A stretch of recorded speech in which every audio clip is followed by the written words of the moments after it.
تو رب کریم نے حضرت جبریل کو بھیجا، فرمایا محبوب کو لے آئے نا۔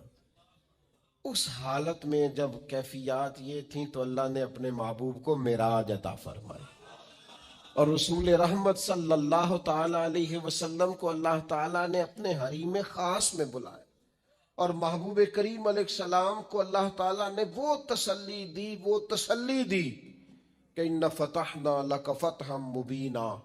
پھر دنیا نے دیکھا کہ پورے روبے زمین پر اللہ نے رسول پاک کے دین کو غلبہ عطا فرمایا۔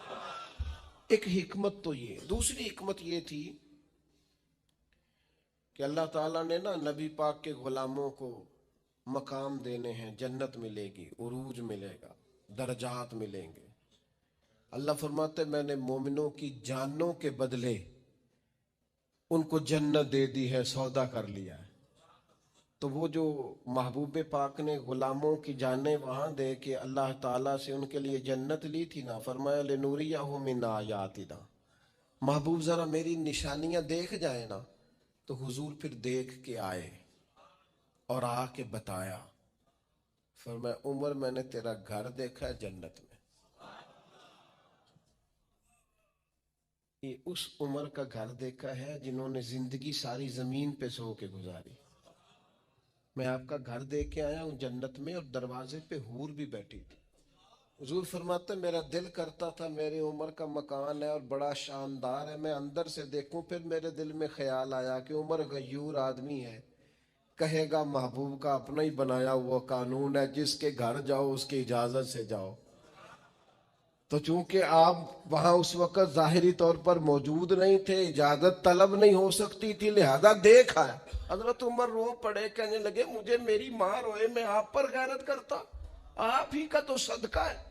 تو رسول پاک علیہ السلام کو اللہ نے وہ ساری چیزیں عطا کی، حضور رات کو کیوں گئے؟ پہلی بات تو یہ ہے کہ یہ جو رات ہوتی ہے نا، یہی بہترین وقت ہوتا ہے رب سے ملاقات کا۔ وَالَّذِينَ يَبِيتُونَ لِرَبِّهِمْ سُجَّدًا وَقِيَامًا، اللہ کے بندے راتیں سجدوں میں اور قیام میں گزارتے ہیں۔ آپ نے ناراض نہیں ہونا، ہم راتیں موبائل پہ گزارتے ہیں، ساری رات بیت گئی اور کوئی خاص چیز بھی نہیں، کوئی خاص کام بھی نہیں، کوئی دیکھنے والی چیز بھی نہیں، کوئی ایسا مطلب کوئی مسئلہ بھی نہیں، پتہ نہیں اول فول وقت یاوا گوئی، اور نہایت لغویات میں ٹائم، قیمتی وقت رات کا جو اللہ کی بارگاہ میں حاضری کا وقت تھا، جو اس کے حضور پیش ہونے کا وقت تھا، جو رحمت طلب کرنے کا وقت تھا، وہ سارا ضائع کر دیا۔ ہمارے استاد صاحب فرمایا کرتے تھے رات کو پڑھا کرو، سکون ہوتا ہے، بندہ اطمینان سے پڑھ سکتا ہے، مطالعہ ہوتا ہے۔ کون پڑھے؟ اب تو دینی طلباء کے پاس بھی الا ماشاء اللہ وہ ذوق نہیں ہے کہ وہ کتاب کی طرف رجوع کرے، مزاج نہیں رہا۔ میرے بھائی رات کا وقت اللہ سے ملاقات کا، لیلا من المسجد الحرام الى المسجد الاقصی، رات کے وقت حضور تشریف لے گئے۔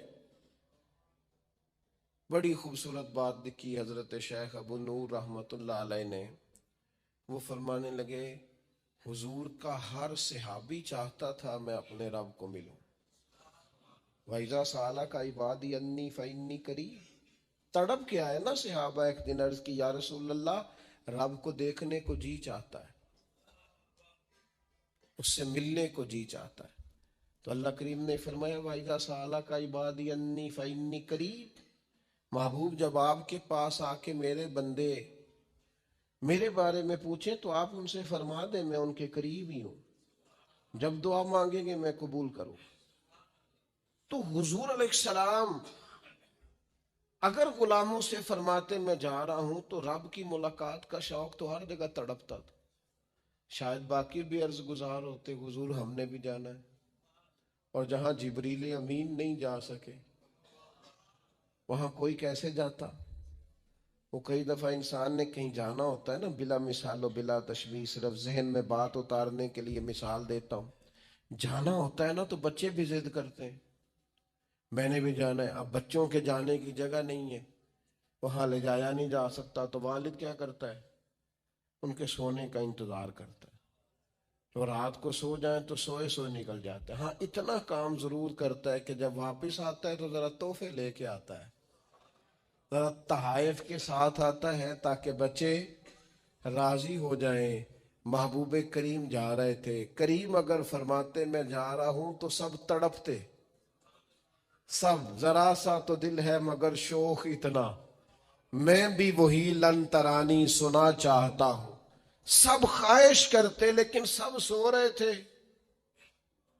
محبوب تشریف لے گئے, لیکن جب واپس آئے تو نماز کا تحفہ بھی لائے. السلام علینا وعلی عباد اللہ الصالحین, اللہ کے بندوں پر سلام کو بھی لائے.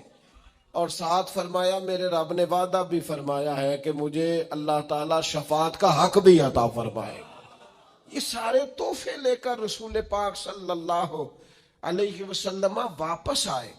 اور پھر تیسری بات, اللہ تعالیٰ